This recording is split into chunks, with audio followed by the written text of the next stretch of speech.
y vamos a abrir nuestra Biblia por el capítulo 53 del libro del profeta Isaías, donde vamos a llegar hoy pues a la última cláusula que encontramos en el versículo 12, Isaías 53, versículo 12, las últimas palabras que tenemos ahí, la última consideración acerca de la obra de Cristo y del conflicto de Cristo. Así que Isaías 53, versículo 12, aunque vamos a considerar esa última cláusula, no vamos a verla hoy completa. Creía que era demasiado extenso, así que si el Señor lo permite, en otro momento pues terminaremos ya definitivamente el comentario de Isaías 53. Bueno, pues si tenéis abierta la Biblia, en el versículo 12, ya lo comentamos en su día, se comienza hablando de la victoria de Cristo. Y dice que con los fuertes repartirá despojos, nos acordamos de eso y decíamos que ahí se pone la imagen de un gran general que viene victorioso de una guerra, pero que viene solo. En el caso de Cristo, él pisó solo el lagar. Un general que hace la guerra solo, que obtiene una gran victoria, no solamente para él, sino también para los suyos. Una victoria con grandes consecuencias para nosotros en cuanto a la vida y en cuanto a la muerte. Y ese es el significado de que repartirá despojos. Como cuando alguien viene de la guerra con un gran botín, el botín lo reparte entre los suyos. Esa es la primera parte del versículo que ya comentamos. Y en la segunda parte hay 4 frases diferenciadas, de las cuales hemos considerado ya 3. Si tenéis la Biblia por delante, la primera tiene que ver con el derramamiento de la sangre del Señor. Derramó su sangre o derramó su vida hasta la muerte o derramó su alma hasta la muerte, y ya comentamos eso. El Señor verdaderamente murió. Eso es la primera cosa, porque sin derramamiento de sangre, como dice la carta a los Hebreos, no hay perdón, no hay expiación, no hay redención. Así que si el Señor quería tener una iglesia, quería tener una esposa, tenía que derramar su sangre. Primera cosa que aparece en la segunda parte del versículo 12. La segunda cosa, que fue contado con los pecadores. Contado con los pecadores por parte de los hombres, pero también por parte de Dios. Porque si no hubiera sido considerado un pecador en cuanto que cargaba nuestros pecados, no hubiera ido a la cruz, evidentemente. Así que segunda consideración, fue contado con los pecadores. Y como Dios aborrece el pecado, y Cristo llevaba el pecado de todos los cristianos de todas las épocas, una carga enorme y una culpa enorme, pues tuvo con esa carga que pasar por la cruz y derramar su sangre. Derramó su sangre, contado con los pecadores. Y la tercera cosa que se nos dice es esta de la carga del pecado, que llevó el pecado de muchos. Fue contado con los pecadores porque llevó el pecado de muchos. La carga y la culpa. Y decíamos en su día, todo esto tiene que servir de gran consuelo para nosotros, para los creyentes. Ya no hay condenación para los que están en Cristo Jesús. Ya no hay pecado para que se nos condene. Hay pecado para que Dios pueda disciplinarnos. Hay pecado porque pecamos constantemente y necesitamos arrepentirnos. Pero no hay pecado para condenación, porque ninguna condenación hay para los que están en Cristo Jesús. Cristo cargó con todos nuestros pecados. Digo, gran consuelo para los creyentes. Y también debe servir como de gran estímulo para los creyentes. Porque si tenemos esta seguridad, debe de servirnos para que con gratitud sirvamos más a Dios. Pero ahí nos queda todavía una cuarta consideración, si tenéis por delante, porque dice la Biblia que el Señor hubo orado por los transgresores. Lo tenemos ahí, Isaías 53. Orado por los transgresores. Si le ponemos el verbo de la cláusula anterior es habiendo orado por los transgresores. Eso es lo que se nos dice. ¿Vale? Si nos fijamos ya, habiendo orado, ¿qué tiempo verbal es? Decimos pasado, ¿verdad? Así que se habla de una acción pasada, igual que fue contado con los pecadores o igual que derramó su vida hasta la muerte. Una acción pasada. Pero dicen los especialistas en hebreo, y yo no lo soy evidentemente, que también se puede traducir en presente e incluso en futuro. Y hay algunas versiones de la Biblia que dice que por los transgresores intercede en tiempo presente. Y hay otras que dice que orará por los transgresores. Cuando nos encontramos con una situación así, yo siempre prefiero quedarme con todas las posibilidades que tengan fundamento bíblico. Hay comentaristas que dicen, pues no, esta por esto, y otros dicen, no, esta por esto y por esto. Pero cuando no hay claridad suficiente en la Escritura y no hay nada que vaya en contra de la propia Escritura, nosotros podemos entender que aquello fue algo pasado, que aquello es algo presente y que aquello será algo futuro. podemos entenderlo así. ¿Por qué no? Si la Escritura se nos habla de estas acciones del Señor en el pasado, en el presente y en el futuro. Así que podemos entenderlo así. Pero lo que quiero destacar en el día de hoy es que además de eso, del tiempo, hay dos modos en que se considera esta frase o el significado de esta frase. Y también nosotros nos vamos a quedar con los dos. Así que los tres tiempos, todo el tiempo, y también dos significados.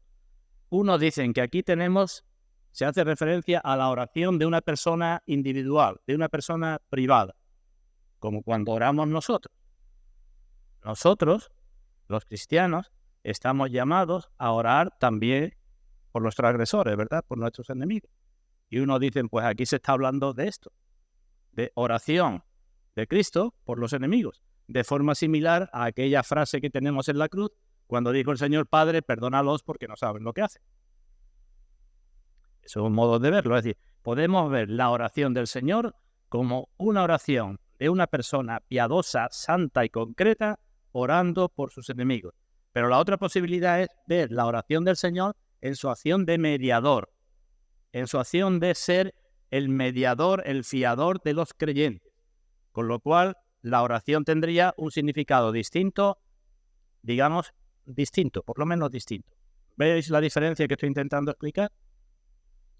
Persona individual que ora por sus enemigos, Cristo que ora, en este caso como mediador por los suyos, de forma similar a como tenemos en Juan capítulo 17. Entonces digo, no voy a excluir ninguno de esos significados. Y como quiero hablar de los dos, por eso hoy solamente me voy a quedar con el primero. ¿Vale? Así que en realidad lo primero, es decir, la oración de una persona privada donde Cristo nos mostraría su corazón en relación con toda la gente, no es más que una parte de la otra oración que podría hacer como mediador cuando cargó con nuestros pecados. Bueno, pues de esto, si ya tenemos una idea, vamos a hablar dentro de un momento, pero vamos a leer ante la palabra de Dios y vamos a pedir su bendición. Así que Isaías capítulo 53, leo desde el versículo 10, que os recuerdo es la última estrofa de este capítulo, que era un cántico. Viene en forma de poesía hebrea. Dice la palabra de Dios: con todo eso, o a pesar de eso, a pesar de que el Señor no hizo engaño, ni hubo engaño en su boca, ni hizo maldad, a pesar de que no conoció pecado, a pesar de eso, Jehová quiso quebrantarlo sujetándole a padecimiento. A pesar de eso. Cuando haya puesto su vida en expiación por el pecado, verá linaje, vivirá por largos días y la voluntad de Dios será en su mano prosperada. Verá el fruto de la aflicción de su alma y quedará satisfecho.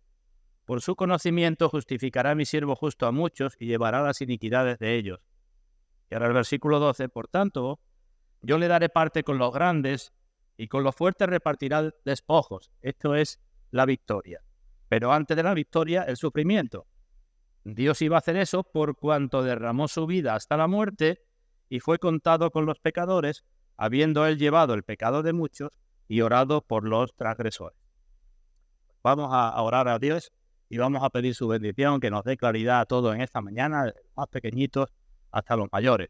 Los más pequeñitos que pueden entender menos y los mayores que nos podemos quedar medio dormidos cuando ya estemos cansados. Vamos a orar. Padre nuestro, te damos gracias en esta mañana porque de nuevo nos permites acercarnos a tu palabra y en este caso, aunque sea a una profecía, a lo que es también tu evangelio mostrado claramente.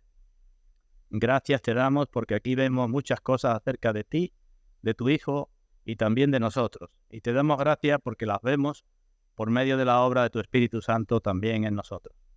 Y pedimos, Padre, que me des palabras sencillas para todos y que nos des a todos comprensión e interiorización de esas palabras para que todos entendamos mejor lo que somos, lo que hemos llegado a ser, cómo hemos llegado a serlo y para que todos en agradecimiento vivamos cada vez más a tu servicio y para tu gloria.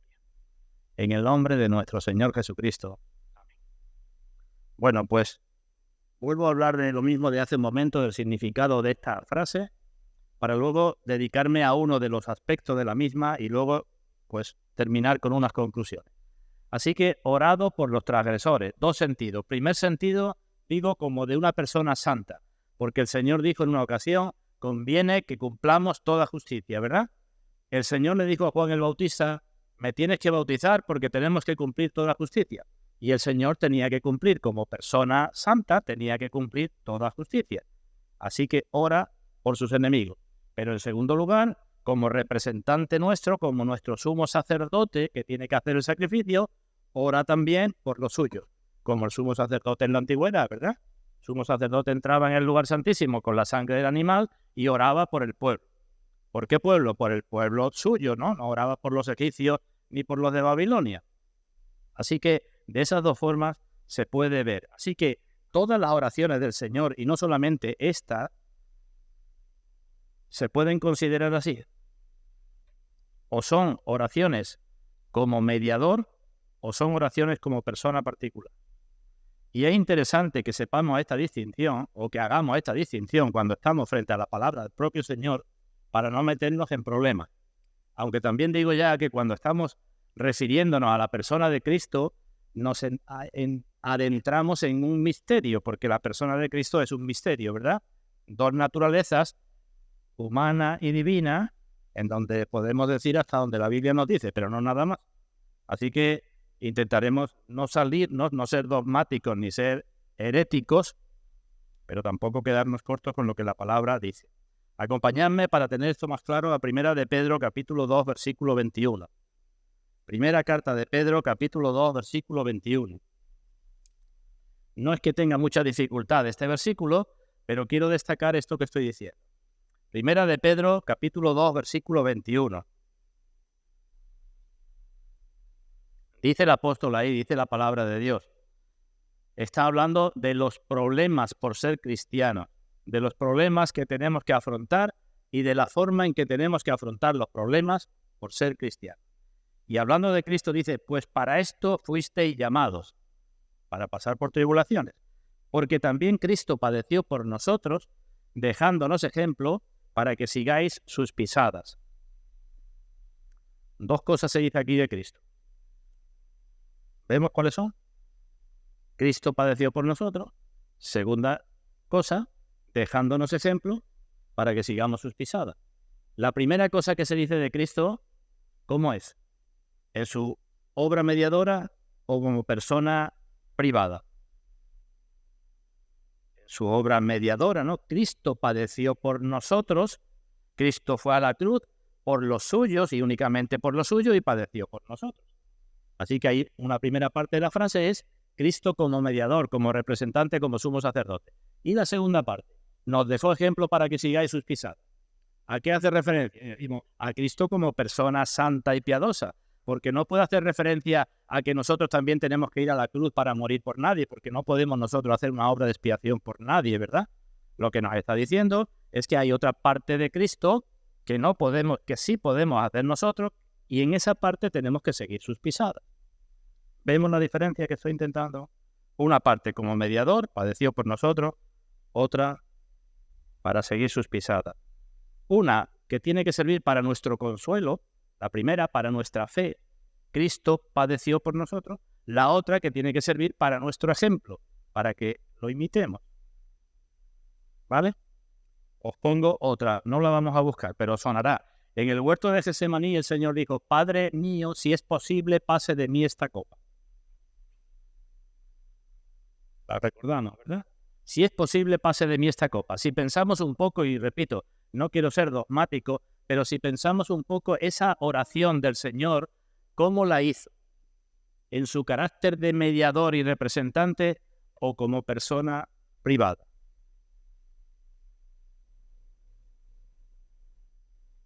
Y pienso que como persona privada y como persona santa que aborrecía el pecado y que veía lo que le iba a suponer el castigo del pecado, pues por eso pidió que pasara esa copa.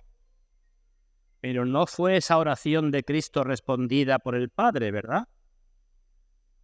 Cuando el mismo Cristo dice en el Evangelio de Juan, da gracias al Padre y dice, te doy gracias porque siempre me oyes.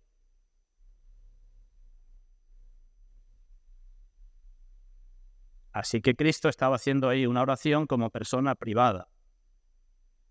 porque como mediador no podía hacer esa oración, porque él sabía que venía a hacer una obra de expiación por las personas, que tenía que morir en la cruz, y si quería salvar a los suyos, tenía que morir en la cruz. ¿Entendemos lo que estoy diciendo? En el Evangelio de Juan capítulo 17 tenemos la oración sacerdotal de Cristo. Esa oración, ¿cómo fue hecha? El mismo nombre que se le da responde a la pregunta. La oración sacerdotal de Cristo, oración como sacerdote, en la cual Cristo pide por los suyos y no por el mundo. Luego es una oración sacerdotal como mediador, ¿verdad? Pero hay otras en donde hemos de entender que está haciendo la oración como una persona particular. Así que Cristo oró por los transgresores, repito, se puede entender como la oración de un hombre piadoso en obediencia a la ley de Dios o como la oración del mediador del pacto eterno para nuestra salvación. La misma frase, hubo orado por los transgresores, podemos entenderla como oración, repito, de un hombre que cumple la ley de Dios o como oración del mediador que está pidiendo por lo suyo. Como persona sujeta perfectamente a la ley, ¿qué enseñó el Señor? Mateo capítulo 5, versículo 44, que lo sabemos. Amad a vuestros enemigos, bendecid a los que os maldicen, haced bien a los que os aborrecen y orad por los que os ultrajan y os persiguen. Esa fue su enseñanza y podemos decir, pues en la cruz está mostrando esa misma enseñanza. Es decir, Él nos muestra lo que tenemos que hacer tanto por lo que dice como por lo que hace. Orado por los transgresores, podemos entenderlo así. ¿Lo vemos? Amad a vuestros enemigos, orad por lo que os ultrajan y os persiguen. Porque dice el Señor, porque si hacéis lo que hacen los demás, si amáis a los que os aman, eso también hacen los publicanos. Y si hacéis el bien a los que os hacen el bien, ¿qué cosa hacéis de más, no? Tenéis que ser como vuestro Padre Celestial, que hace salir su sol sobre buenos y malos y llover sobre justos e injustos.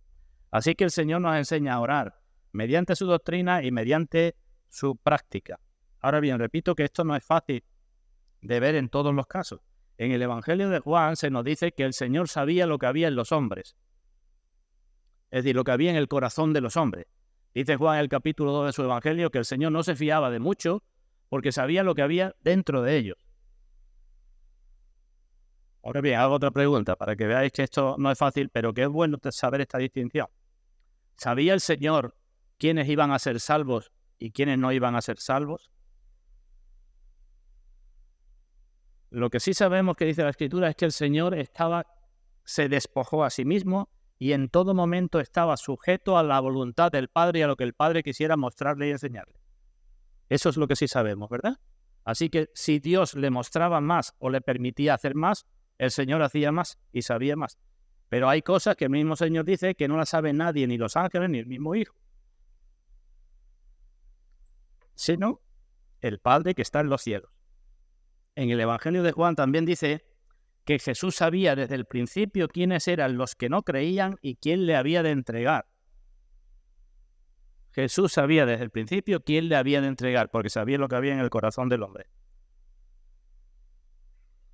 Por tanto, y repito, sin querer ser dogmático, el Señor no puede orar por los transgresores, por los enemigos, cuando los enemigos siguen siendo enemigos, del mismo modo que ora por los transgresores cuando son sus ovejas que el Padre les dio.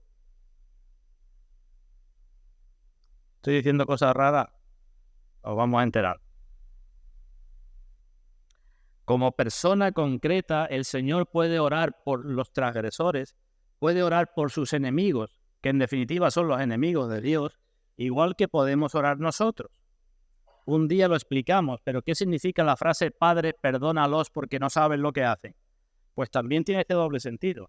Si la consideramos como una persona privada, orando por aquellos que no sabían lo que hacían, ¿qué estaba diciendo el Señor al Padre? ¿Perdónalos y ya está? ¿O es que la ignorancia merece el perdón? Y eso ya lo deberíamos de saber. Como persona privada, cuando el Señor o nosotros decimos, Padre, perdona a esta persona, estamos diciendo, perdónala, pero como la única forma que sabemos que tiene de perdonarla es llevándola al arrepentimiento y a la fe, eso es lo que te estoy pidiendo, como persona privada. Cuando yo oro por algún familiar, por alguien que me hace daño, por quien sea, yo no puedo decir, Señor, perdónalo y ya está. En realidad, aunque digo perdónalo, tengo que entender que estoy diciendo, Señor, derrama tu gracia sobre él, ten misericordia, llévalo al arrepentimiento, que tenga fe, porque no hay otra forma en que tú lo puedas perdonar. La ignorancia no es una causa para que uno sea salvo y perdonado, porque entonces bendita sea la ignorancia, ¿no? Mejor que no sepamos nada de nada. Así que, Padre, perdónalos porque no saben lo que hacen. Si lo aplicamos en un sentido privado, Padre, llévalos al arrepentimiento, si es tu voluntad, llévalos a la fe, porque así es la única forma en que puedes perdonarlo. Pero si lo aplicamos en un sentido público, en un sentido como representante, como mediador, Cristo en la cruz está orando, Padre, perdónalos porque no saben lo que hacen, del mismo modo que horas antes en Juan capítulo 17. Está orando por su pueblo y está diciendo, pues Padre, que esta oración mía y este sacrificio sea para tu pueblo. ¿Entendemos la diferencia? Así que aquella oración de Cristo por los transgresores, entendida como la de una persona particular, es una oración que solamente puede ser respondida con una condición.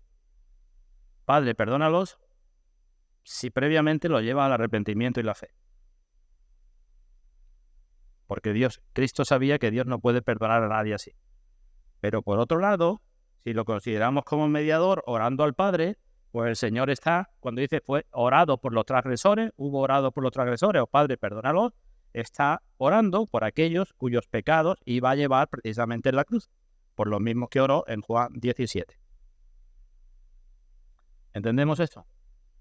Creo que era necesario hacer esta introducción antes de meterme en una de las dos posibilidades. ¿Esto tuvo respuesta o no tuvo respuesta un poco más adelante? Si me acompañáis al libro de Hechos de los Apóstoles, en el capítulo 2, el primer discurso de Pedro, como sabéis, Pedro empezó a explicar en Pentecostés la obra de Cristo en la cruz y que Cristo fue entregado por los hombres, pero fue entregado porque Dios lo tenía previsto en su plan.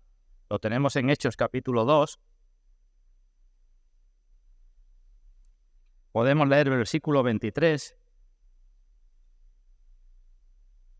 Dice, en la predicación Pedro dice, a Cristo, entregado por el determinado consejo y anticipado conocimiento de Dios, el plan de Dios, prendisteis y matasteis por manos de inicuo crucificándole. Vosotros hicisteis esto, pero lo hicisteis porque estaba en el plan de Dios, al cual Dios levantó sueltos los dolores de la muerte, es decir, se habla de la muerte de Cristo y de la resurrección. ¿Y qué sigue diciendo Pedro? Pues si me acompañáis más adelante al versículo 37, después de que Pedro da su discurso, leemos en el versículo 37 que al oír esto aquella multitud se compungieron de corazón y dijeron a Pedro y a los otros apóstoles, varones hermanos, ¿qué haremos? Dios estaba haciendo su obra en los corazones de aquellas personas. ¿Y quién le dijo Pedro? Arrepentíos y bautícese cada uno de vosotros en el nombre de Jesucristo para perdón de pecados. ¿Veis? Esto es una demostración de la oración de Cristo en la cruz, Padre, perdónalos, o bien de lo que hemos leído en Isaías, que hubo orado por los transgresores. Oró por los transgresores. ¿Quiénes eran los transgresores por los que estaba orando? Pues aquellos por los que Dios iba a hacer su obra más adelante, aquellos que le iban a hacer dar, y aquel día se convirtieron 3.000 personas. ¿Entendemos esto? La ignorancia no es base para el perdón. Creo que un día dije, si no lo vuelvo a repetir porque no me acuerdo, hay 3 niveles de ignorancia. Una ignorancia porque uno no sabe nada, una ignorancia voluntaria porque uno debe de estudiar y dedicarle tiempo a la Biblia y no lo hace, y entonces eres un ignorante medio voluntario por lo menos, porque no obedeces lo que el Señor dice, y otra ignorancia todavía más culpable cuando he leído la Biblia o se me ha explicado y ya sé lo que tengo que hacer y hago lo contrario. 3 niveles de ignorancia, ¿lo vemos? Pero los 3 son pecados. La ignorancia por no saber nada es por nuestra ceguera y eso es pecado. En el libro de Levítico el Señor estableció sacrificios por los pecados de ignorancia en este sentido. Y la ignorancia por no querer saber, pecado. Y la ignorancia por saber y no querer aplicarlo, mayor pecado. Así que la ignorancia no es en ningún caso la razón para el pecado. Pero aquellos eran ignorantes. Y cuando Pedro les predica, el Espíritu Santo obra y aquellos se convierten. Un poco más adelante, en el capítulo 3, vuelve al mismo argumento. Leemos en el versículo 17, ahí Pedro está de nuevo hablando y dice: mas ahora, hermanos, sé que por ignorancia lo habéis hecho, como también vuestros gobernantes. Hechos 3:17. Está hablando otra vez de la muerte de Cristo y dice: sé que lo habéis hecho por ignorancia. Pero no dice, como es por ignorancia, pues Dios va a perdonar. No dice eso, versículo 19. Así que arrepentíos y convertíos para que vuestros pecados sean borrados. Y si el Señor obra en vosotros, se arrepintieron y se añadieron otras 2.000 personas más a la iglesia. ¿Vemos esto? El apóstol Pablo, cuando habla de su propia conversión, también utiliza este argumento. Dice: yo fui blasfemo, perseguidor, injuriador, pero lo hice por ignorancia. Pero no dice, pero no tenía culpa por eso cuando mataba a los cristianos. Lo hice por ignorancia, pero Dios tuvo misericordia de mí y me llamó, aunque yo era el primero de los pecadores. Bueno, no quiero seguir con esto, ¿vale? Entonces, las oraciones de Cristo podemos entenderla como oración de un mediador, en cuyo caso ahí nosotros no podemos seguirle sus pisadas, pero tiene que servir mucho para nuestro consuelo saber que Cristo, antes de la cruz y en la cruz, está orando por nosotros, una parte, y las oraciones de Cristo pueden entenderse como ejemplo para nosotros, para que sigamos sus pisadas, porque estamos llamados a orar por nuestros enemigos. ¿Vale hasta ahí? Ese es el significado. Pues vamos entonces al último de estas posibilidades. Cristo, nuestro ejemplo. Así que ahora vamos a centrarnos en las oraciones de Cristo, en lo que dijo Cristo como nuestro ejemplo. Hubo orado por los transgresores. Padre, perdónalos porque no saben lo que hacen. Eso que se nos dice ahí, si es para nuestro ejemplo, es para nuestra obligación. ¿Vale? Es nuestro deber hacer eso que el Señor nos muestra. En este sentido, el Señor es el máximo ejemplo de paciencia, de humildad, de mansedumbre y de amor por sus enemigos, ¿no es cierto? Independientemente de que se convirtieran o no, el máximo ejemplo, y nosotros tenemos que intentar imitarlo. Ahora bien, ¿qué sucede con nosotros? Lo digo brevemente, con pocas palabras. Pues que todos somos demasiado apasionados. ¿Entendéis lo que quiero decir? Que nos encendemos demasiado pronto. Que todos somos demasiado frágiles y grabamos muy fácilmente en nuestra cabeza lo que nos han hecho nuestros enemigos y aquellas cosas que nos hicieron, y estamos siempre dispuestos para sacarlo por afuera. Cuando sea. Si no ahora, el año que viene o dentro de 5 años. ¿Pero eso qué es? Y decimos, venganza. Porque de alguna forma estamos buscando alguna satisfacción para recompensar el mal o el daño que me hicieron, ¿verdad? Somos así, guardamos la provocación y excusamos, cuando esa provocación sale para afuera, pues la excusamos porque mira todo lo que me hizo, ¿verdad? Pero Cristo, cuando fue provocado al máximo, no vamos a ser más que Él, no hemos resistido hasta la sangre luchando contra el pecado, oró por los transgresores. Pues ese es el ejemplo que tenemos que seguir. ¿Cómo seguimos el ejemplo? Aprendemos 3 cosas. De este ejemplo tenemos que aprender 3 cosas, 3 escalones sucesivos. Primer escalón, ¿qué hemos de aprender en primer lugar? A no tomar represalias, ni odios, ni venganza, ni maldiciones, ni a pagar mal por mal, ni agravio por agravio. Eso es lo primero, ¿verdad? Del ejemplo de Cristo, Cristo como nuestro ejemplo orando por los transgresores, tenemos que aprender en primer lugar a contenernos para no pagar mal por mal.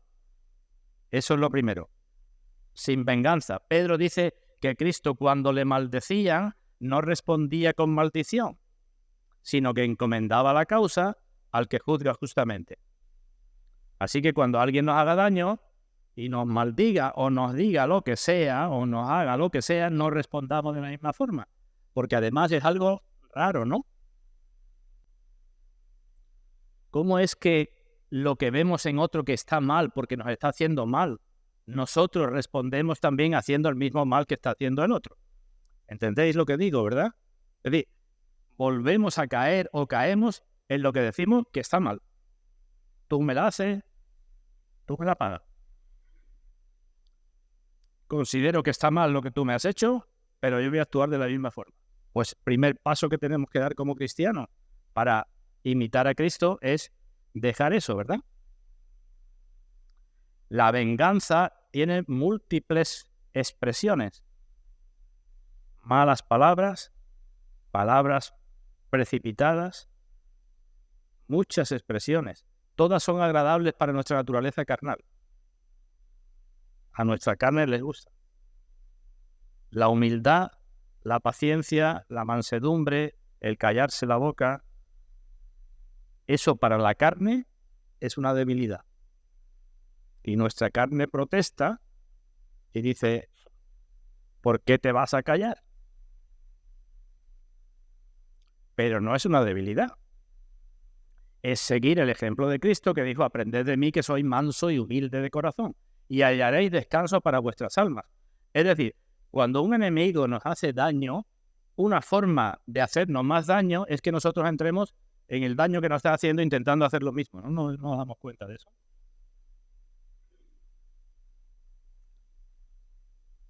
Aprended de mí que soy manso y humilde de corazón y tomad vuestra cruz, ¿verdad? Mi yugo sobre vosotros. Esto forma parte del yugo. Y hallaréis descanso para vuestras almas. Así que en medio de una contienda, no nos venguemos, sino aprendamos a ser mansos y humildes y hallaremos descanso para nuestras almas. En el libro de Proverbios dijo Salomón, y creo que muy acertadamente, no digas, como me hizo, así le haré. Daré el pago al hombre según su obra. No digas, como me hizo, así le voy a hacer. Y otra vez dice, la cordura del hombre detiene su furor. La cordura del hombre detiene su furor y su honra es pasar por alto la ofensa. Nuestra honra como cristiano, nuestro honor como cristiano es pasar por alto la ofensa y en todo caso encomendársela a Dios. Eso muestra un espíritu libre, no un espíritu débil, como diría nuestra carne, sino un espíritu libre. Y además hemos de tener en cuenta que muchas promesas de Dios están condicionadas a este modo de actuar o no. Porque cuando le decimos al Señor Padre, perdónanos nuestras deudas, así como nosotros perdonamos a nuestros deudores, ¿qué le estamos diciendo a Dios? Hemos de vigilar cómo perdonamos nosotros a nuestros deudores, ¿no? No vaya a ser que estemos diciéndole a Dios que no nos perdone. Así que primer paso, está claro, no vengarnos. Segundo paso, siguiendo el ejemplo de Cristo, hacer lo bueno. Me quito ya el de devolver mal por mal y ahora me esfuerzo en devolver bien por mal.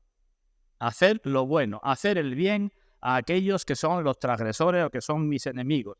De nuevo Salomón dice en el libro de Proverbios, si el que te aborrece tiene hambre, dale de comer. Y si tiene sed, dale de beber. Ya no solamente le respondas como él. Y sigue diciendo, y ascuas de fuego amontonará sobre su cabeza. Y sigue diciendo, y Dios te lo pagará. Y el apóstol Pablo, cogiendo esa cita en la carta a los romanos, dice, no seas vencido de lo malo, sino vence con el bien el mal. Así que si tu enemigo tiene hambre, hazte el bien. Por su parte, no quiero detenerme mucho, pero lo leo para no buscarlo. En el Salmo 35, David dice, me devuelven mal por bien, para afligir a mi alma, pero cuando ellos enfermaron, me vestí de cilicio. Dice David, yo le estoy haciendo el bien, pero ellos, para afligir mi alma, me lo devuelven por mal. Aunque cuando ellos estaban mal, me enfermaron, yo me vestí de cilicio, afligí con ayuno mi alma, y mi oración se repetía en mi pecho. Es lo mismo que está diciendo el Señor, ¿verdad? Lo mismo que estamos diciendo. Oraba por aquellas personas. En otro lugar dice, como por mi compañero, como por mi hermano andaba, como el que trae luto por madre. Por ellos, el lutado me humillaba, pero ellos se alegraron en mi adversidad. Esto es lo que nos enseña la Biblia, incluso en las tareas más pequeñas. Hacer el bien al enemigo, incluso en las tareas más pequeñas. En otro lugar dice, si encuentras al buey de tu enemigo o a su asno extraviado, ¿qué tienes que hacer? Y dice la Biblia, vuelve a llevárselo. Si encuentras el animal de tu enemigo extraviado, no diga como es de mi enemigo, allá de Zurzan, sino cógelo y vuelve a llevárselo. Y dice más, Si encuentras el asno de tu enemigo caído debajo de su carga, ya no que esté perdido y tú se lo traigas, sino lo encuentras caído debajo de su carga, ayúdale a tu enemigo a levantarlo. Eso es lo que normalmente hacemos entre amigos, ¿verdad? Pues el Señor dice, pues como cristianos, tenéis que hacerlo también con vuestros enemigos. Ese es el ejemplo que tenemos que seguir. Tenéis que hacerlo con vuestros enemigos. Y no podemos excusarnos, ni nuestra carne puede buscar justificación. Seguimos el ejemplo de Cristo, no devolvemos mal por mal y le hacemos el bien a nuestros enemigos. ¿Cuál es el tercer escalón? Pues hay un tercer escalón, porque no solamente es esto, sino que además tenemos que intentar hacerle lo mejor a nuestro enemigo. No le hago el mal, le hago el bien y además tengo que intentar hacerle lo mejor. ¿Y qué es lo mejor para mi enemigo? Para el que me hace daño. Pues lo mejor es lo que sucede con su alma, mejor que lo que sucede con su cuerpo. Y en este sentido, tenemos que orar por nuestros enemigos. Esteban, cuando fue apedreado y estaba a punto de morir, dijo, Señor, no les tomes en cuenta este pecado. ¿Qué estaba diciendo Esteban? Que el Señor los perdonara y ya está, porque... Y decimos, no. Esteban estaba mostrando un espíritu cristiano. Esteban, dice el libro de Hechos, que estaba lleno del Espíritu Santo, y lleno del Espíritu Santo oró así. No les tomes en cuenta este pecado. ¿Cuál es el significado de eso? ¿Una persona llena del Espíritu Santo puede pedirle al Padre sin más, perdónalo y ya está este pecado? Y decimos, no. Lo que está diciendo es, llévalos por tu gracia al arrepentimiento y a la fe, porque es la única forma en que pueden sus pecados ser perdonados. Eso es lo que estaba diciendo Esteban. Pues ese nivel es el que el Señor pide de nosotros. Amad a vuestros enemigos, bendecid a los que os maldicen. ¿Veis que son las cosas que estoy diciendo? Bendecid a los que os maldicen, no devuelvan mal por mal. Haced el bien a los que os aborrecen, segundo paso. Y tercero, orad por los que os ultrajan y os persiguen. Cuando llegamos a eso, estamos en una mejor situación. Debemos pensar más en que esa persona no tiene luz en su alma ni en su corazón. Y nos tiene que doler mucho más su condena que no el daño que me estén haciendo.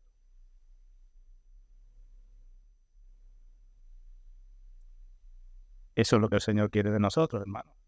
Porque si amáis a los que os aman, ¿qué mérito tenéis? Que nos duela más su condición de condena que el daño que nos haga. Martin Luther King, aquel pastor bautista negro que fue asesinado,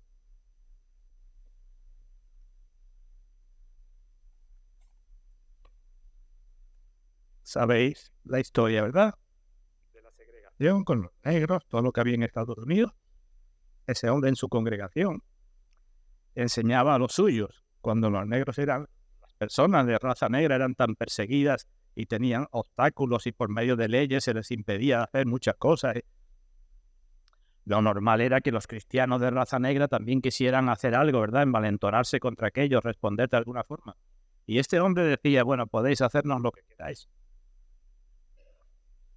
Podéis quemar nuestras casas, matar nuestras familias, quitarnos de los trabajos, podéis hacer lo que queráis, pero lo que no vais a impedir es que os amemos. No vais a impedir que sigamos orando a Dios por vosotros. Los enemigos nuestros nunca son tan grandes como los designios de la carne son enemistad contra Dios. Nunca. Y Dios sigue haciendo salir su sol sobre buenos y malos y haciendo salir llover sobre justos e injustos. Y entonces, ¿qué conclusión sacamos de todo esto, hermano? Pues la que yo saco, yo no sé si vosotros también, es que necesito pedir perdón por cuantas veces no funciona así. Y necesito pedir a Dios mucha gracia para que incluso en esas circunstancias difíciles, con enemigos, contra agresores, lo que sea, yo pueda funcionar como debo y pueda glorificar. Y tenemos que esforzarnos porque eso es lo mejor para tener paz en nuestros espíritus. Tenemos que encontrar más satisfacción en la oración por el enemigo, en la paciencia, en la humildad y en la mansedumbre, más satisfacción que nuestra carne encuentra en la venganza. Dice el libro de Proverbios, no responda al necio poniéndote a su mismo nivel. ¿Nos acordamos de eso? Pues en vez de necio, pon enemigo, pon malo, o pon injusto, o pon lo que quieras. No responda poniéndote al mismo nivel. Si seguimos el ejemplo del Señor, es posible, no digo que siempre, pero es posible que nuestro enemigo se convierta en amigo. Porque dice el Señor, ascuas de fuego amontonará sobre su cabeza. Y además, como también he dicho hace un momento, dice el Señor, Dios te lo pagará. Cuando nos esforzamos por funcionar así, Dios te lo pagará. Ningún esfuerzo en ese sentido será en vano. Dios no es deudor de nadie y Dios te lo pagará. O bien haciéndote crecer a ti en santidad, o bien de otra forma. Él sabrá cómo hacerlo. Pero esa es la promesa del Señor. Dios te lo pagará. Dejamos aquí esto. El próximo día, si el Señor lo permite, hablaremos del ejemplo, ya no el ejemplo, sino la oración de Cristo como mediador, que sirve para nuestro consuelo. Pero aquí tenemos el ejemplo que hemos de seguir. Y ahora quiero terminar con una pregunta. En los últimos días, en donde hemos celebrado la cena, he terminado haciendo algunas preguntas. Y el cuadernillo al que he hecho referencia al comienzo, el cuadernillo que tenéis ahí en la mesa de la entrada, de cómo prepararnos para la cena del Señor, ahí tenéis esas preguntas desarrolladas. Por eso decía antes que era bueno que las leyéramos. Nos hemos hecho en días anteriores, hemos dicho, para venir a tomar del pan y del vino debemos preguntarnos qué soy, qué he hecho, qué estoy haciendo, qué progresos hago. Hemos desarrollado eso un poco más. ¿Qué soy?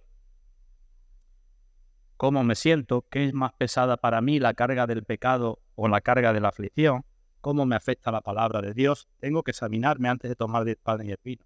Tengo que ver también lo que he hecho, cómo he usado mi tiempo, cómo he usado mi lengua, cómo he aprovechado el día del Señor, qué he hecho de aquí para atrás.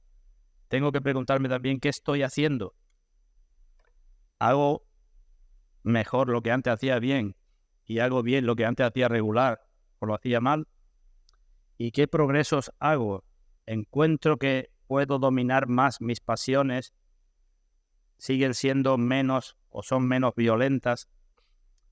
¿Soporto mejor lo que un Dios justo traiga a mi vida y lo que personas injustas puedan traer?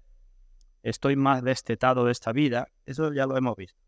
Pues ahora me detengo en una quinta pregunta. Antes de tomar del pan y del vino, también debemos preguntarnos qué necesito. Y ahora lo explico. Aunque no tendría ni que decir nada, porque con lo que he explicado hace un momento de seguir las pisadas del Señor, ya sabemos lo que necesitamos, ¿verdad? En definitiva, la palabra de Dios, vemos que los apóstoles muchas veces piden para los creyentes gracia y paz. La gracia de nuestro Señor Jesucristo, o gracia y paz para vosotros de Dios nuestro Padre y del Señor Jesucristo, ¿verdad? Con gracia y paz tenemos todo lo que necesitamos, gracia y paz. Pero creo que cuando venimos a tomar del pan y del vino, debemos concretar y pensar, examinarnos qué gracia es la que más necesitamos y qué consuelo es el que más necesitamos. Y entonces presentarlo delante del Señor. No tomar el pan y el vino sin más, sino examinarme en muchos aspectos y este es uno de ellos. Así que en primer lugar, ¿qué gracia necesito más? Es decir, yo tengo que examinarme y decir, ¿en qué me veo a mí mismo más débil o con más defecto? ¿Qué corrupción es la que más predomina en mí? ¿Soy propenso a ser orgulloso o a saltar como un muelle? ¿Es la humildad y la mansedumbre la gracia que más me falta? ¿Es la fe y la esperanza la gracia que más me falta? ¿Qué tentaciones son las que más frecuentemente me asaltan? ¿Cómo Satanás gana ventaja sobre mí, o por mi constitución, o por mi trabajo, o por la gente con que me relaciono? Tengo que ver qué gracia es la que más necesito. Puede ser que necesite la gracia de la abnegación, de negarme a mí mismo. Puede ser que necesite la gracia de la sinceridad, la gracia de la humildad. Puede ser que necesite la gracia de la sabiduría, la gracia del valor. Y pongo puntos suspensivos y digo, puede ser que necesite todas las gracias. Pero de todas, yo puedo examinarme y conocerme y decir, bueno, ¿dónde flaqueo más, no? ¿Dónde flaqueo más? ¿Y por qué esto? Pues porque hay promesas en el nuevo pacto y cuando venimos a tomar del pan y del vino estamos renovando nuestro pacto con el Señor, ¿no? Tomar el pan y el vino, ¿qué significa? Esta es la sangre del nuevo pacto, ¿verdad? Entonces nosotros creímos en el Señor y venimos de vez en cuando a tomar del pan y del vino. Nosotros renovamos el pacto con el Señor. Y si hay promesas en el pacto, yo debo conocer esas promesas, pero debo conocer mis necesidades para ponerla delante del Señor y decirle, Señor, esta es mi necesidad, esta es tu promesa, ¿no? Yo vengo a renovar mi pacto contigo, cumple tu promesa conmigo. Y en segundo lugar, no solamente debo preguntarme qué gracia necesito, sino también qué consuelo necesito más. ¿Cuál es la carga que más me pesa? ¿La culpa del pecado? ¿La corrupción? Pues ante eso que necesito consuelo, necesito meterme en mi cabeza promesas del Señor. Por ejemplo, el Señor dijo, nunca te dejaré ni te desampararé. Cuando me falte consuelo porque diga, bueno, ¿seguiré yo durante mucho tiempo en el camino del Señor o terminaré yéndome por otro sitio? Pues hay otra promesa del Señor que dice, pondré mi temor en el corazón de ellos para que nunca se aparte de mí. Esas son las cosas que digo, que debemos conocer nuestras necesidades y debemos conocer lo que el Señor nos ha dicho. Y no basta con decirle al Señor, dame gracia, sino también es ponerle el caso concreto. En el nuevo pacto, en la sangre del Señor hay una medicina para cada enfermedad. Pero yo tengo que ser consciente de mi enfermedad. Porque de la plenitud del Señor recibimos todos y gracia sobre gracia. Así que Cristo se interesa por nosotros, ¿verdad? ¿O no se interesa por nosotros? Se interesa por nosotros. Nuestros problemas son sus problemas. Pues esos problemas que nos aquejen, dice, echad toda vuestra ansiedad, toda vuestra preocupación sobre Él, porque Él tiene cuidado de vosotros. Así que, de otra manera, ¿cuál es el asunto que más te preocupa? En relación contigo mismo, con tu familia, con tus amigos, con lo que sea. ¿Cuál es el asunto que más te preocupa? El que necesita más gracia y más consuelo. Pues eso, pongámoslo en las manos del Señor, que sabe mejor que nosotros lo que tiene que hacer y que sabe dirigir mejor que nosotros. ¿Cuál es la queja que tenemos ante el Señor con más sentimiento? ¿Es la de un cuerpo enfermo? ¿Es la de la falta de trabajo? ¿Es la de un problema familiar? ¿Es la de seres queridos? Pues lo que tenemos que hacer es mostrarla delante del Señor. Lo que hizo Ezequías, el rey Ezequías, con la carta del Rabsaces, ¿nos acordamos? Hubo uno que llegó al rey, le escribió una carta diciendo barbaridades y el rey fue al templo y la puso delante de Dios. Pues eso es lo que tenemos que hacer nosotros. ¿Qué necesitamos? Y cuando venimos a la mesa del Señor debemos examinarnos para con humildad pedir al Señor aquello que más necesitamos. Acompañadme a una última lectura. En el libro de Génesis, capítulo 15, Génesis 15, vemos que Dios vino a renovar su pacto con Abraham. Génesis 15.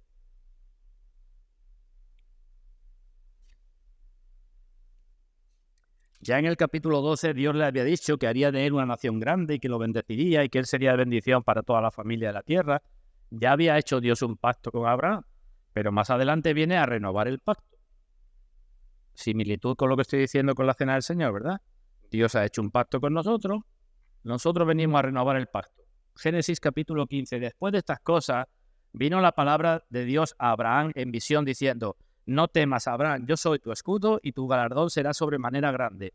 Y Dios intenta confirmar a Abraham, ¿verdad? Te he dicho que te voy a bendecir, te he dicho que tú vas a ser de bendición, no temas a pesar de los problemas, porque había venido de una guerra, ¿recordáis? A Lot se lo llevaron y Abraham tuvo que ir a la guerra.